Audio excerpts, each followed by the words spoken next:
তোমরা একজন আর একজনকে ভালোবাসো।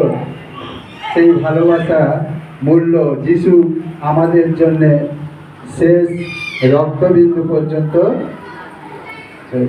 হালেলুয়া। আমরা দেখেছি, আমরা পরস্পর বিশ্বাসী, আমরা গেঁথে তোলার চেয়ে বেশি ভেঙে ফেলি।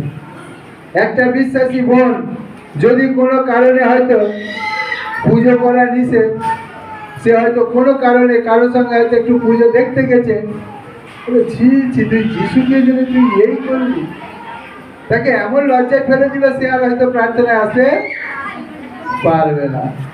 কিন্তু দেখো, প্রভু যিশু যখন শিষ্যদের সঙ্গে যাচ্ছে, সেদিনে ছিল বিশ্রামবার, আর বিশ্রামবারে কিছু খাবার খেতে নাই। জিহুদিরা ব্যবস্থার দিনে, বিশ্রামবারের দিনে উপবাস থাকে।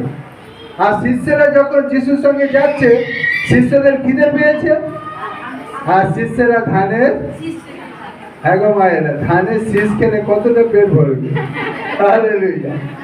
আর ধর্মগুরুরা বলছে, এই যিশু, তোমার শিষ্যরা দেখো আজকে তো সবাই উপবাস করে, তোমার শিষ্যরা কেন আজকে খাবার খাচ্ছে বলছে। দেখো, যিশু কিন্তু শিষ্যদের ধমক দেয়নি।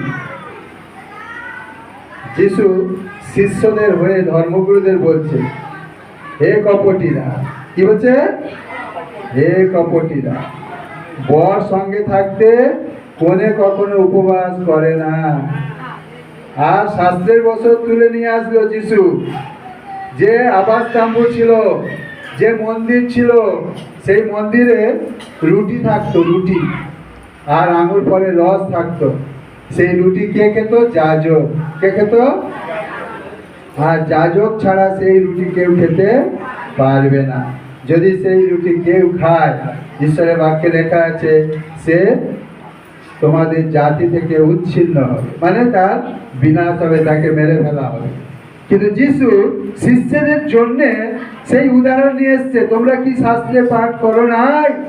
রাজা দাউদ যখন ক্ষুধার্ত হয়েছিল, রাজা সৈন্য যুদ্ধ করতে গেছে, খাবার নেই, খিদে পেয়েছে, সেই রাজা কি করেছে? মন্দিরে ঢুকেছে, সেই রুটি নিয়ে এসে নিজে খেয়েছিলেন এবং সৈন্যদেরকেও দিয়েছিলেন।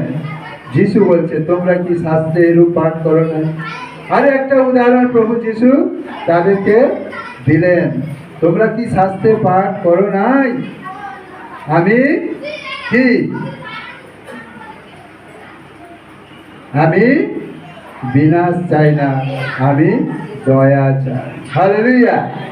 আমি দয়া চাই, বলিদান নয়। যে কোনো মূল্যে আমাকে, আমার বিশ্বাসী ভাই বোনকে তোমার পক্ষ নিতে হবে। তাতে করে কি হবে? তুমি একজন যিশু শিষ্য হিসাবে তোমার ভালোবাসা যেন তার জন্য প্রকাশিত হয়। সে তোমাকে প্রত্যাখ্যান করতে পারে, সে তোমাকে ত্যাগ করে যেতে পারে, যেমন জিহুদা যিশুকে করেছিল। হালেলুয়া। তাহলে যিশু আমাদের জন্য নিজের জীবনকে উৎসর্গ করেছিলেন। আর যিশু কোনোদিন সুখ পায়নি, কোনোদিন শান্তি পায়নি। লোকের লাঞ্ছনা, গঞ্জনা, দুর্নাম, হ্যাঁ বলছে, এই তুমি কেন করগ্রাহী ব্যভিচারীদের সঙ্গে খাবার খাও? প্রভু যিশু বলেছিলেন, আমি এসেছি যেন যারা পাপী তারা জীবন পায়। হালেলুয়া। আমি ধার্মিকদের জন্য আসি নাই। হালেলুয়া। আমরা কয়েকটা উদাহরণ দেখি, রিয়েলি ভালোবাসাটা কি রকম জিনিস এবং সেই ভালোবাসার প্রতিফল কি।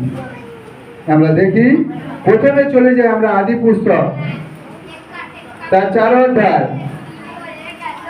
যদি